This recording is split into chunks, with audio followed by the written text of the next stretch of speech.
Got the stash for the stash cast. Is I know. Here I am. that new? Yeah. Okay. I premiered it when my wife was at ICSC. She was in Vegas, and I was like, I'm just gonna go for it. Is it home yet? Has it gotten vetoed or it's hanging around? It was not popular, but a lot of decisions aren't popular. So I'm just gonna go with it. Yeah. How many years have you guys been married? We got married in 2013. Okay. All right. Yeah.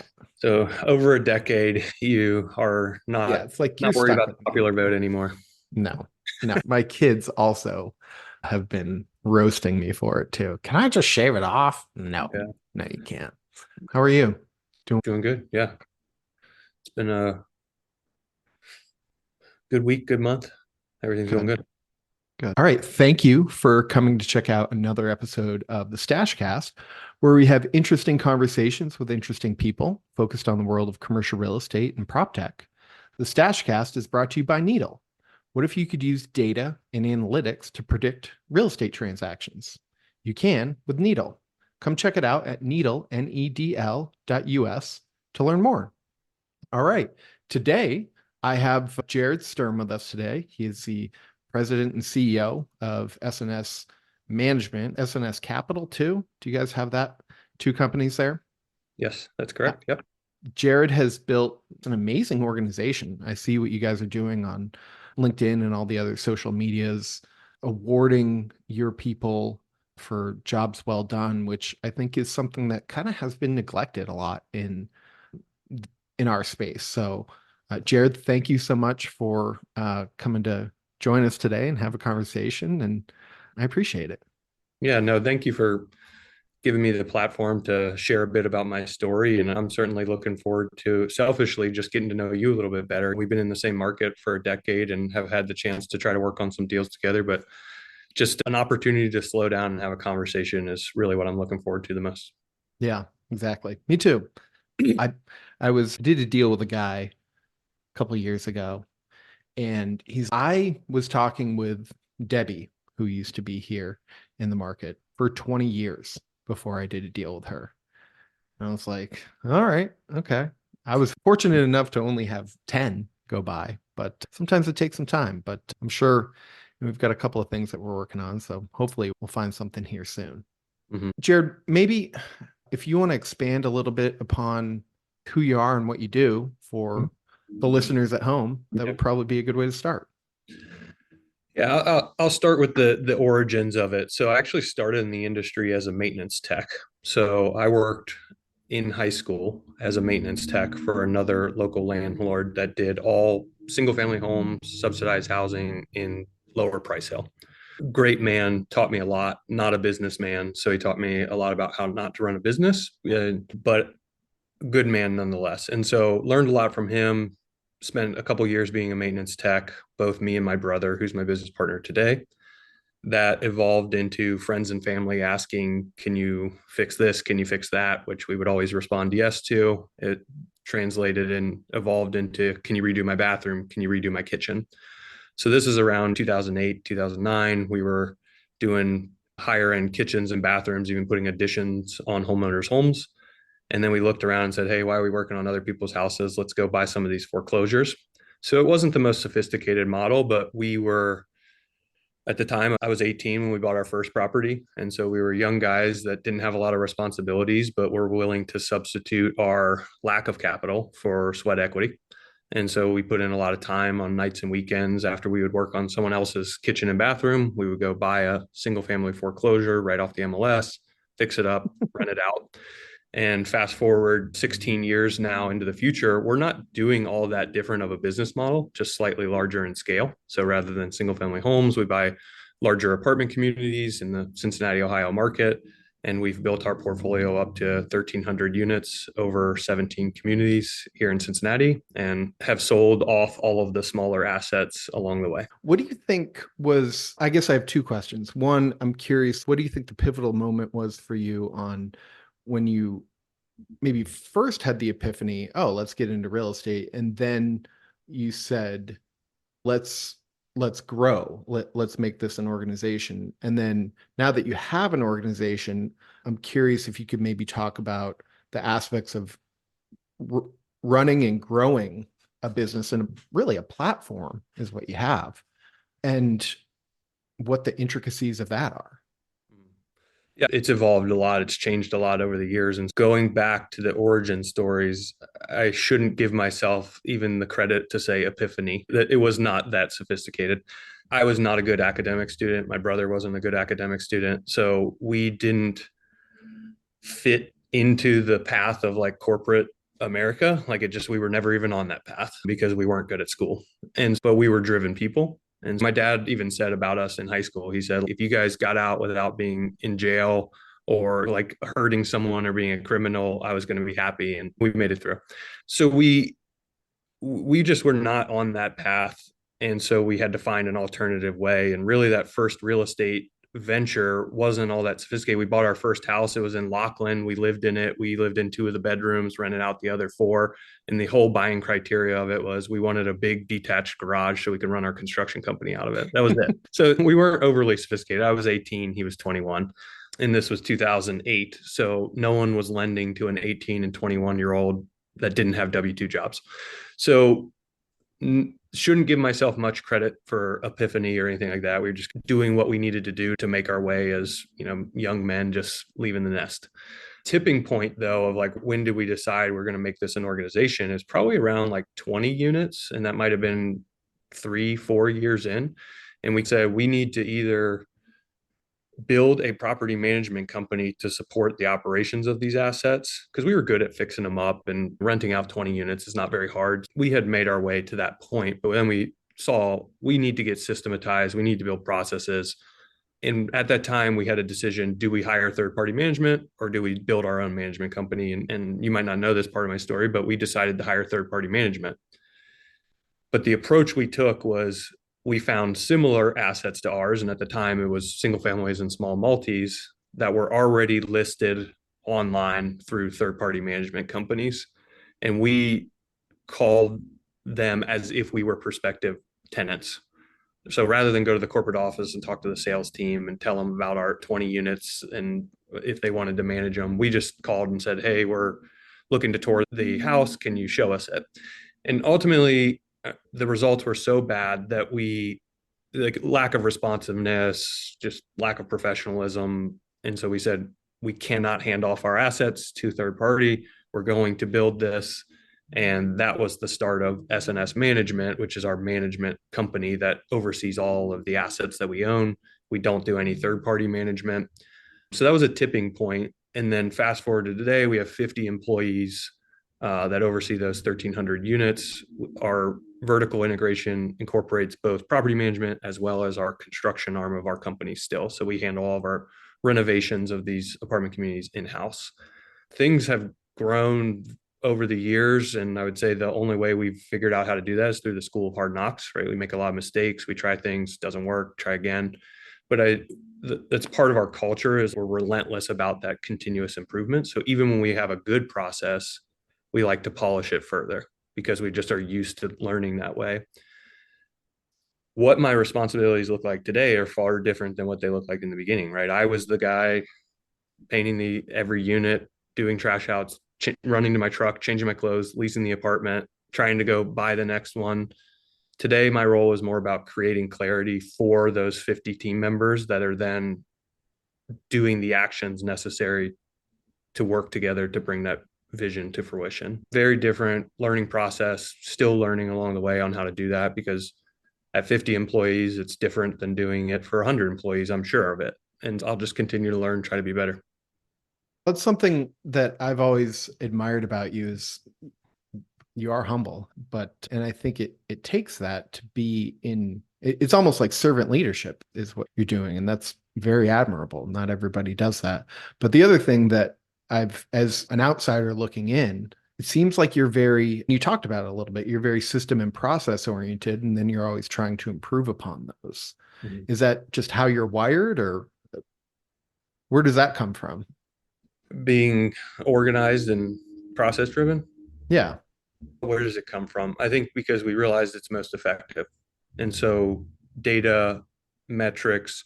As a company scales, you can either choose to be the owner that tries to cling on to control of everything and be half in on all aspects of your business, or you can build systems, have KPIs, have data, have metrics so you can hold people accountable to the standard you're looking for. So I think it's just a function of that's what works really well. And if you Mhm. look at any large organization, they usually have figured that out to some degree. I think one of the main drivers behind it for us that isn't as obvious is it's a lot about acknowledging top performers. So we like having those systems, we like having those processes, and then we like having the metrics to monitor those systems and processes. So then we can acknowledge the top performers who are executing those processes really well. And then what gets praised gets repeated.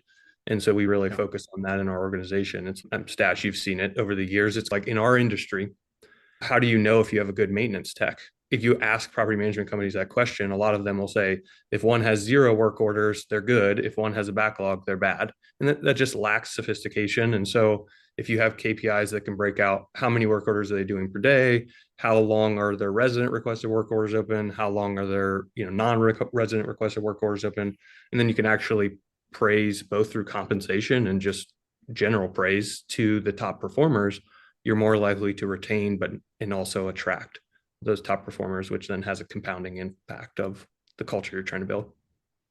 That's awesome, man. Because I feel like a lot of folks are, maybe not a lot, but maybe the older way of doing things is just let's do it for the least amount that we possibly can.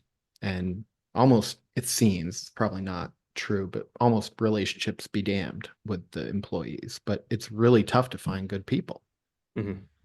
What are, you talked about it a little bit with the maintenance techs, but what are some of the other KPIs that you track and measure that help you then reward your people? So every single role is going to have 2 to 3 KPIs in our organization that they're held accountable to, that they have the majority of the control of the outcome. And so I think that's a really important part that people miss. So I'll use another entry level position and call it leasing professional. So everybody knows, like, the industry will say vacancy, right? Like, we want our leasing professionals to reduce vacancy.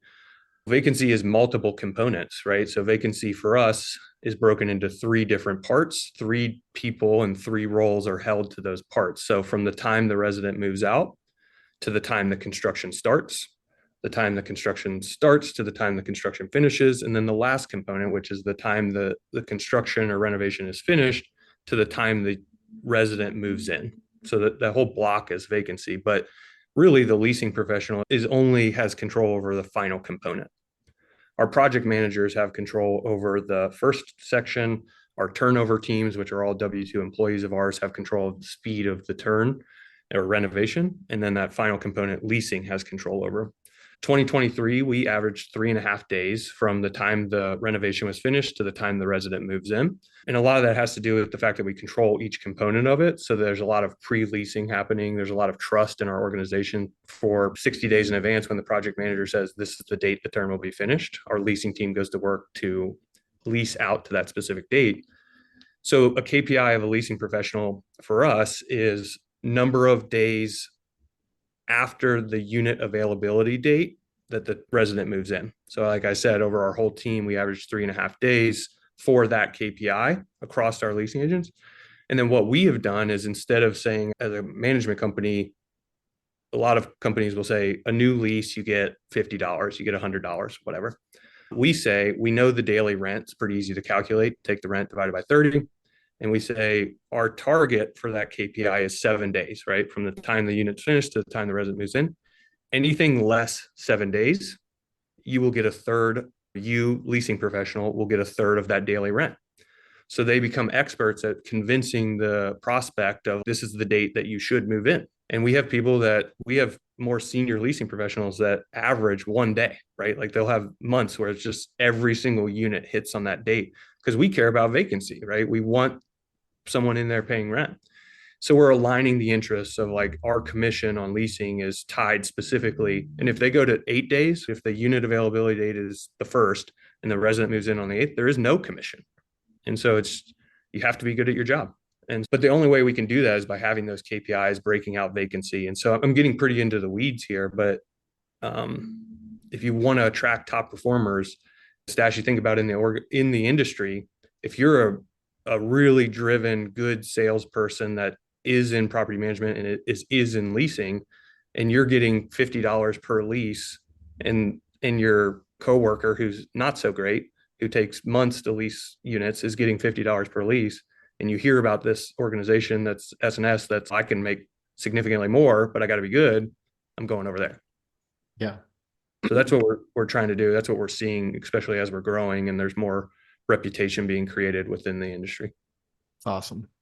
So the initials behind you say SNS, and that stands for yourself, your brother, and your partner. So I'm curious, how have the three of your roles evolved, and how have you really figured out how to uh, grow and work as a team together?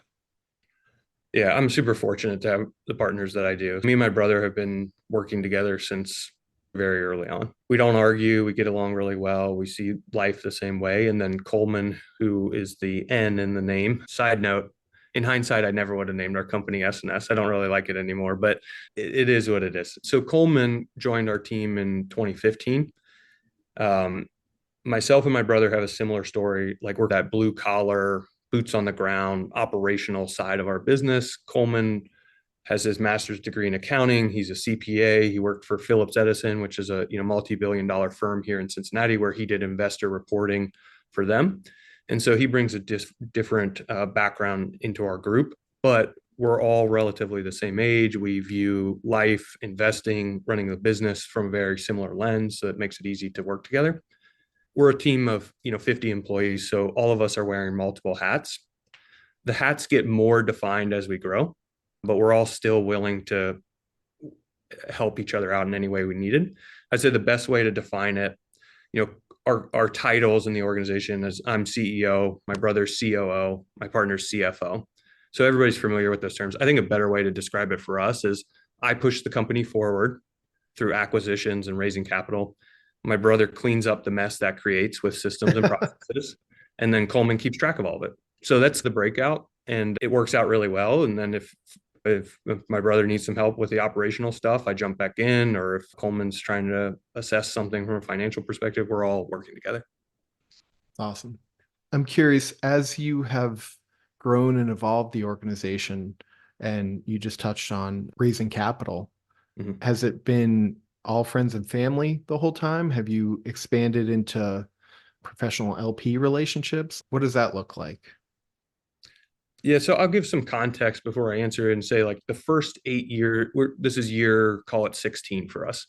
First 8 years, we did not raise any outside investor capital. So it was all of our own capital just being deployed, forcing appreciation, stripping the equity, and then redeploying into the next deal. Around year 8, so our halfway point in this story now, we made the decision to start raising outside capital because we wanted to buy larger apartment communities. I have a Me and my brother have a tremendous upbringing. Our parents are amazing. They're super supportive, but our family is not one to have the means to be able to invest. Our friend group at the time was not one to have the means to invest. But over 8 years, we had produced really good results. So we had turned some heads of people that said, "Hey, if and when you are ever raising money, give me a call."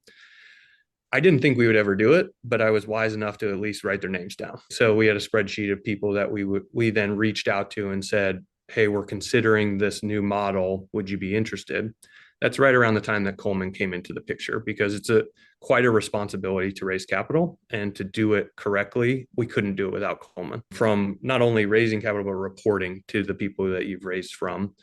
So we were comfortable doing that model. The last 8 years, we've been raising money from limited partners in full-blown syndications. So Reg D offering 506Cs and 506Bs, which we file with the SEC. We have about 190 investors that are limited partners. Those are mostly just word of mouth through producing good results. I had the wind at my back for 15 years in the real estate industry. It's been easy to produce good results when you work hard and have the wind at your back. And producing good results, we just have word of mouth, things spread, and we build relationships with other people that want to deploy money as a limited partner. I'm proud of you, man. That's awesome. That's a good transition point. I guess what's your take on today's market and are you seeing headwinds? So we're exclusively in Cincinnati, Ohio. So just to give the listeners some context, but I do have lots of conversations with investors who participate in our offerings, but also in other offerings. And so I think what I'm experiencing in the Cincinnati, Ohio market, or at least my perspective of it, is quite different from what I've heard through my investors of, call it the Sun Belt or other markets. So I think certainly headwinds when interest rates do what they do, and real estate being a heavily leveraged asset, of course that is a headwind in itself. What's different about Cincinnati is we have a lot of very conservative kind of legacy owners that just hunker down and hold their assets, and so there's less of that.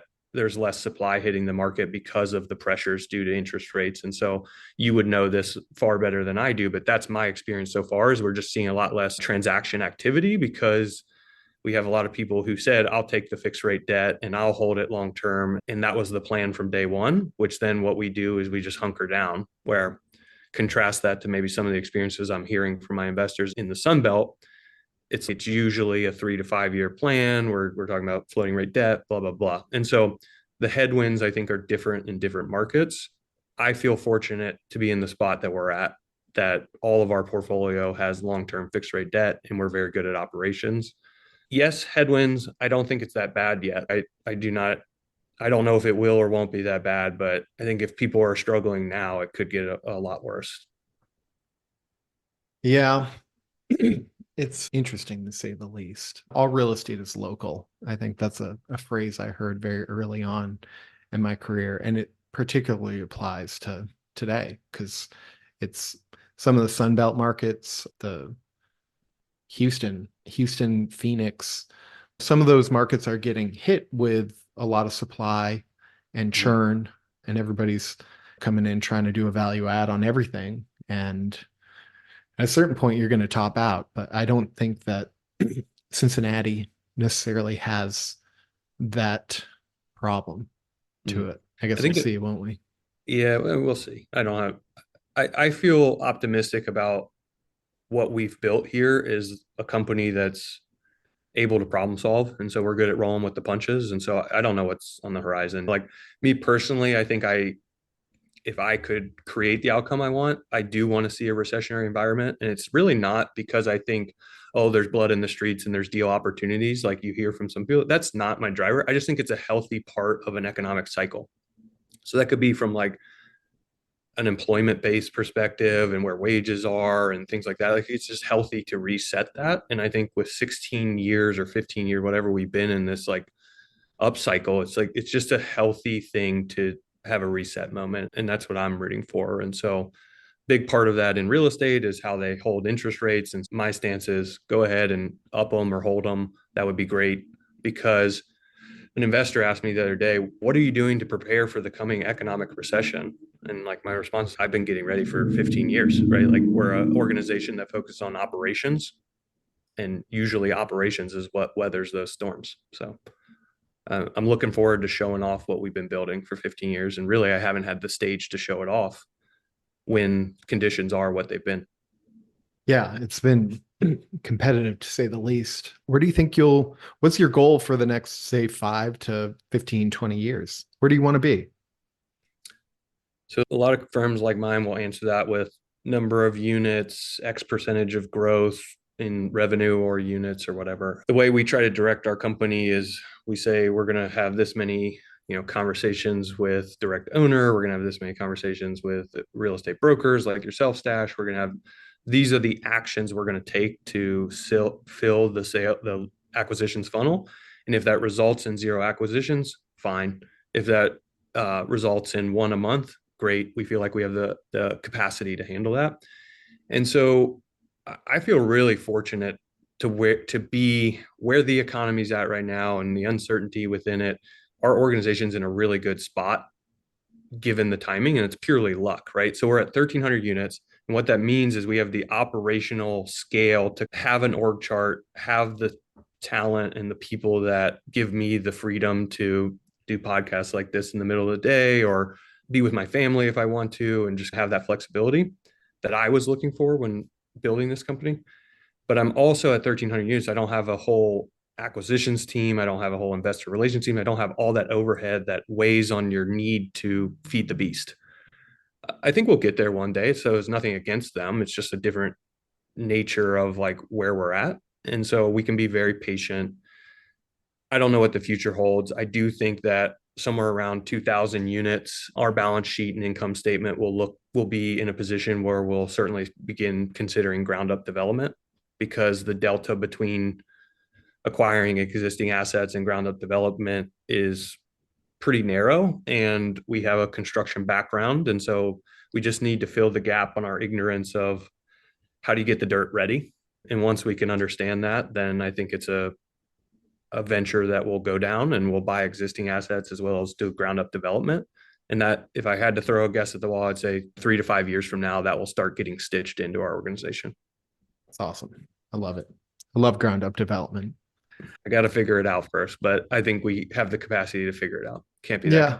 I think you start with a good civil and they walk you, from what I understand, because I haven't done any of it, but from really diving into the development space over the past couple of years, start with the civil. They'll tell you what the site needs as far as prep, what you got to do, how much fill or not, or how much dirt you got to move around. And I had TJ Ackerman on one of my most recent episodes, and he's the guy that runs the dozer is oftentimes more accurate than the civils with all their fancy tools and measuring.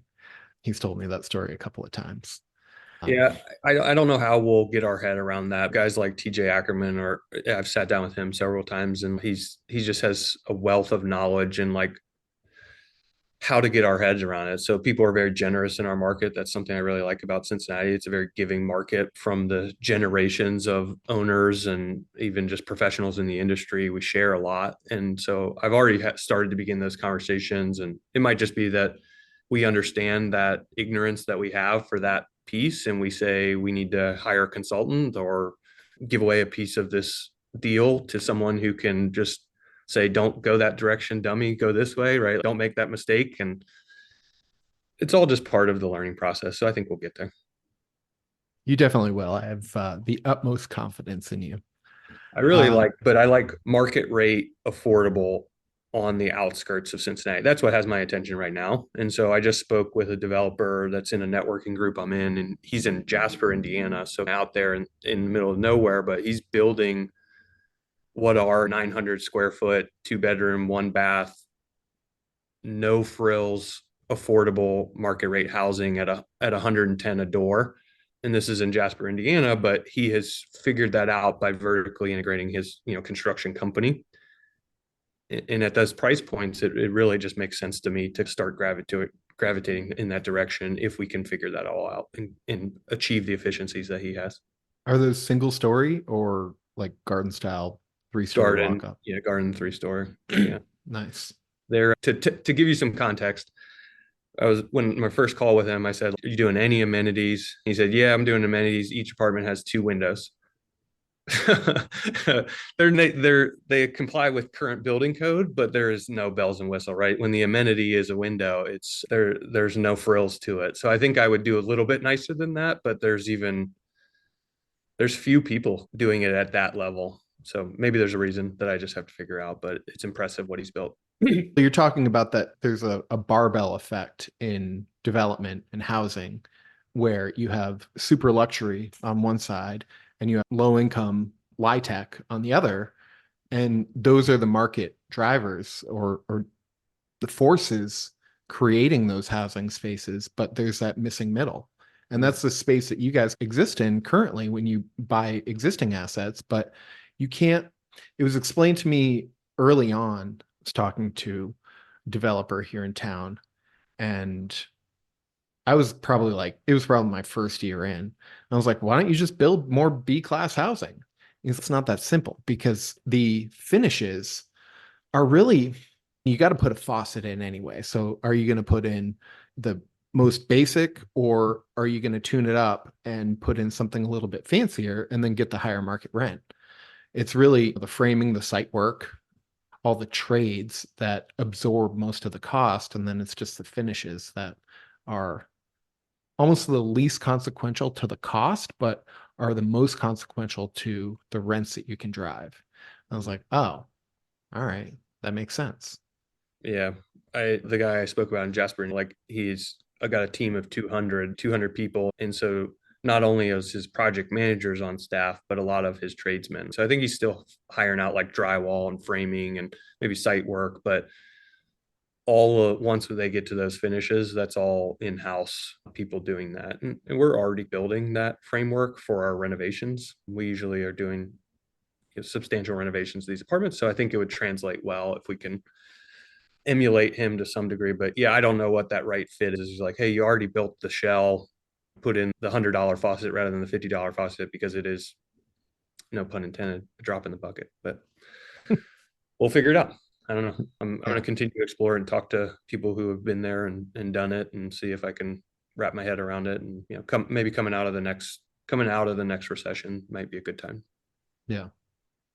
You touched a little bit on how you go out and source deals. So I'm curious, what do you see as the role of a broker and what sets good brokers apart from mediocre or not so good brokers? I've had the opportunity to try to find the right words for this question because as you met the other day, we brought in an intern and someone that I hope that will help out with acquisitions and broker relationships for me as the company's growing.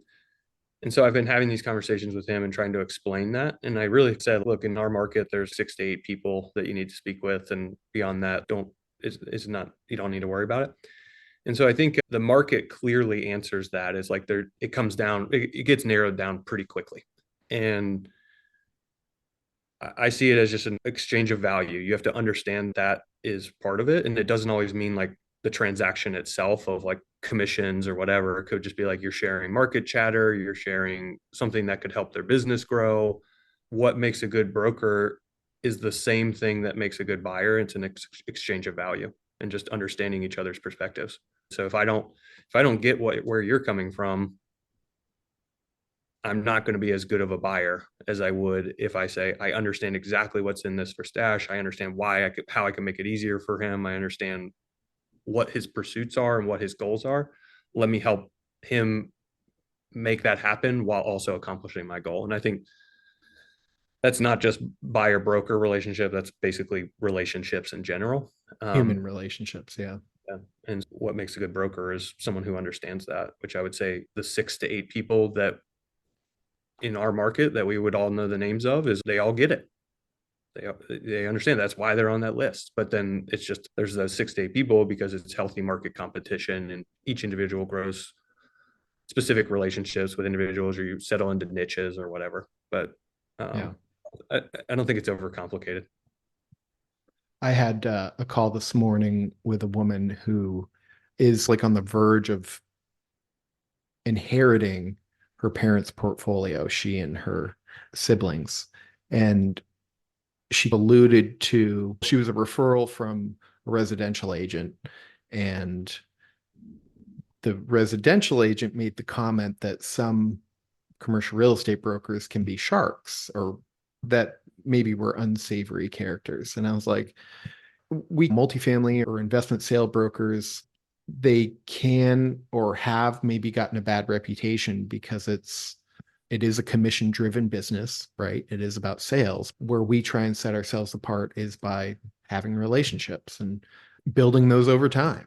And we're a good example. We've been talking for years. So just you try and set yourself apart by not being, I don't know. I always want to do what's best for my clients. That's my bottom line.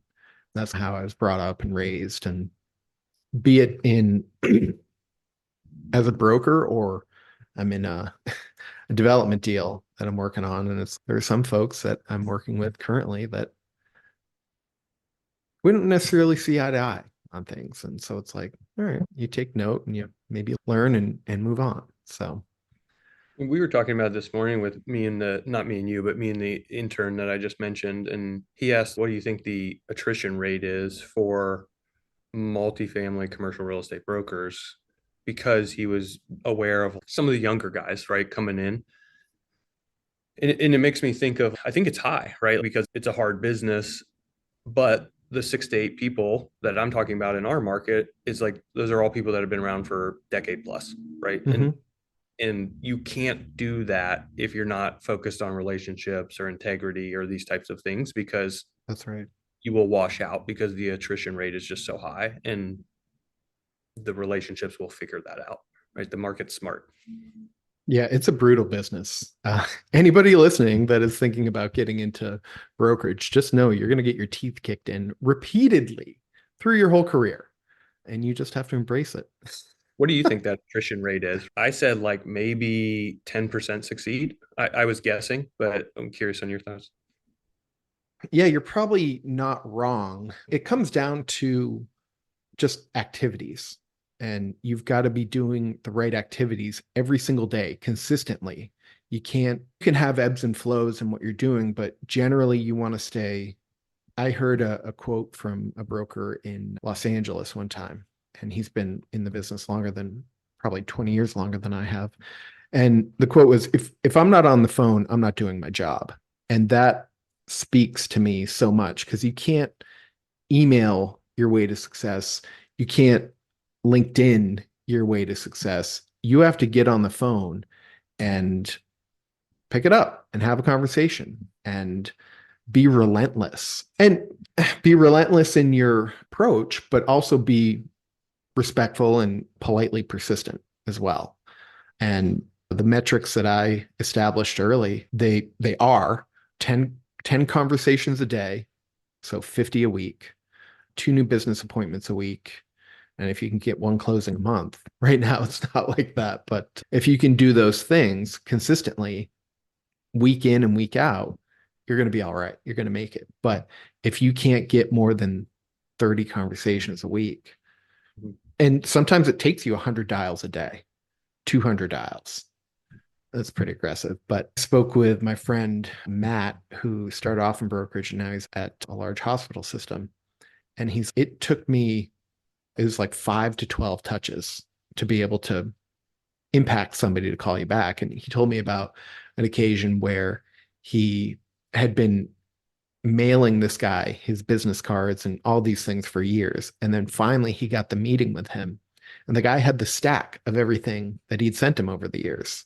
And so even though he didn't, and this is a good lesson, even though they don't necessarily pick up or respond to your first call, it's all about following up and being consistent because you're essentially being interviewed every time. And it's then how you interact on the phone. Are you super pushy? Are you considerate? Are you listening? And everybody has their own style, but I like to say, or I like to think that you have 2 ears and 1 mouth, and you need to use them in proportion. You need to be listening a lot more than you're speaking. So that's one of the reasons I started this, because when I'm on the phone, when I'm prospecting, I'm a mercenary. Like, are we going to do this or not? Because if not, I got to find somebody who is. But there's more to business and relationships than just this one deal, which it's maybe been I don't know about a downfall because it's gotten me to where I'm at, but I think maybe if I had paid more attention to that or evolved more quickly, who knows? I might be farther along. Who knows? I think something that comes to mind, that I'm sure you have listeners that are both owners and brokers and trying to learn, and maybe some new people in the industry. And one of my takeaways from what you just said there, certainly true in my story. I don't know about yours, but it's not about it's not just about, can you work the process and be consistent. It's, can you work the process and be consistent while also waiting usually a very long time. So like for me personally, everyone sees my story now and they're like, that's so great, I want to jump into real estate. Like, I didn't make any money for 5 years, zero. I made money, but it all got reinvested. And so my now wife, who was my girlfriend, was a teacher at the time. And I'm like basically pitching to her, this is going to work. Please buy my stuff. And so we lived off of her teaching income and we reinvested everything. And it's 5 years. So it's, are you willing to, in the brokerage world, make those calls, those 100 dials every day for 5 years, potentially with no money, right? That's what Yeah. breaks people. It's not, oh, I got to do this for every single week. It's I got to do this with no outcome. And maybe other people's stories are different than mine, but I just wasn't savvy enough or sophisticated enough to know exactly what to do to scale it quicker. And so I just had to wait, and it took a while. Yeah. I, I think the metrics are, it takes about 2 years of doing those consistent effort to hit. It took me 2 years. I started in January of 11. I think I made like 10 grand gross. So I gave half to the broker my first year. I think I made 40 the next year. And then I gave half to the broker. And then I think I did 250 that third year. And I was like, I need some help. And that's how Sharif, Nate, and I came together. Yeah. It's like who's willing to do that. And so even with my story, if you're running a personal financial statement somewhere in the 5 year range, probably on the personal financial statement, I could have made an argument for the millionaire status based on net worth, but I wasn't making any money, so it certainly didn't feel like it, right? Like it wasn't hitting into my bank account. It was just on paper. And during that time frame, it was just living like a really poor college student, but fortunately I started early, so it was normal for my peer group. It's good. What else? What do you want? What do you want to ask me? So a question I always ask brokers is not what makes a good buyer, but you guys have an interesting perspective to see behind the curtain on lots of operators. And for me, that's what I mark as our competitive advantage. So I always like to ask the question, like, over your years of being a broker, you've got to look behind a lot of curtains. You've got to see a lot of people operating, both from being on site, but also just looking at their financial statements, right? What have you learned from those who operate, in your opinion, most effectively? Like, what's a key takeaway that can be applied and that apply that wisdom to my business? Yeah, I think you touched on a lot of it, and that's why I asked you on the show. But I think that there's a myth that you can be in California or Colorado or New York, New Jersey, and then just parachute in and buy 60 units and everything's going to be all right. Um, I've seen more clients and prospects face challenges in trying to rely upon it that way. And in the end, those that succeed have the similar realization as you as, all right, I just got to take this in house and I got to manage it myself. So I think unless you have 250 units, that's really the magic spot in a single asset to get a manager to really pay attention to it. The rule of thumb is 100 units is really where you can start to hire staff, one maintenance and one manager. But it's really at 250 where you can afford to have, you've got one manager, probably two leasing agents, one lead tech, and then two, or one maintenance supervisor, and then maybe two techs. And it's really at that point where you have enough scale. And maybe you do it within a cluster of a neighborhood, right? That could happen too. But so uh, the the mistake that I've seen is trying to parachute in and do it on the cheap without really understanding what you're getting into. So that's one thing. And then along that same line is, and it's a phrase I've repeated many times, and it's one I think of myself when I'm doing my own deals. If you offer a clean, safe place to live and you respond to maintenance requests, you're always going to have tenants. And oftentimes, like was talking to my friend on Saturday, and she's a third party manager, and she's the one that you call when you're struggling, and she'll do her best to get it back up and running for you, and she will often succeed. So there are exceptions to the rules always, but she was telling me about this one owner, and it's actually not the owner, but it's his like controller or something. He wants her to turn the units without electric on in the units and rip the carpet out of the hallway and then is expecting top dollar and to get all the units leased. It's like those things don't match, my guy. It's like clean, safe place to live, respond to maintenance requests, yes.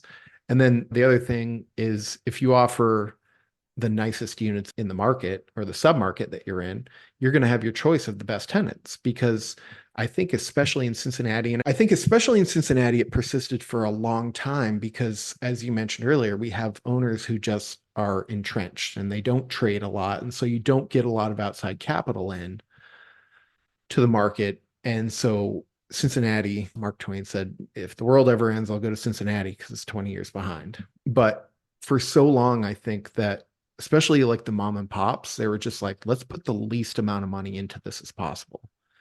And the cabinets would be falling apart, but hey, somebody's going to rent it. But that's not really a great way to be. So I think that last point of offering the nicest units in the market was revolutionary at the time, 10 years ago, but it has played out really well.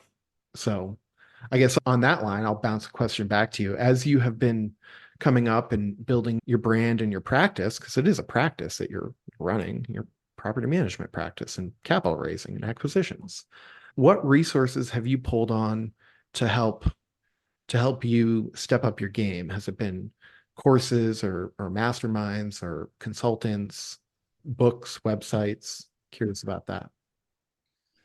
I would say I could be much better at that. There was a lot of years where my nose was just pinned against the grindstone and I was blindly learning through trial and error, but it would be like decent amount of air and just I think my natural tendency is to run up against that roadblock and then just run into it until it breaks and then push through, right? And so there's ways that you can fast track or avoid those things, and that's through learning from others. So I've gotten a lot better at that.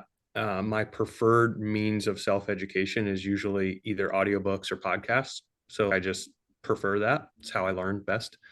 I haven't done much like masterminds, coaching formally, things like that. It doesn't jump out to me as interested. But going back to what I said early on is one of our core values is continuously improving.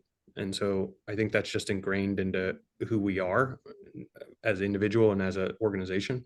And so even when things are going well, we'll ask those questions like, how can we get a little bit better? And we'll ask those questions of others. We'll ask that questions of podcasts. We'll ask that through our interests and where we're pursuing knowledge. And hopefully that answers your question. Yeah, I think that's great. We're about coming up on an hour. If somebody is interested in giving you the deal of the century here in town, what's the best way to get in touch with you, Jered? Aside from calling me. Yeah, you can funnel it through Stash and he'll bring it to me. No, I think if someone wants to get in contact with me through our website, which would be snscapitalgroup.com, that's a great way. There's like a contact us and it will make its way to me. But no, I'm super appreciative, Stash, of all of your efforts and working on not only your brokerage, but Needle, this platform. You're an extremely hard worker, and I'm grateful for the time to share my story and take an hour to get to talk to you more than the mercenary calls. Yeah. Jered, are you going to buy this deal? Come on. No, this has been great. I'm really appreciative of it. Same here, my friend. Okay. Have a Thank good you so much. And I hope you have a great rest of your day. one. Yeah, thanks, Dash. All right.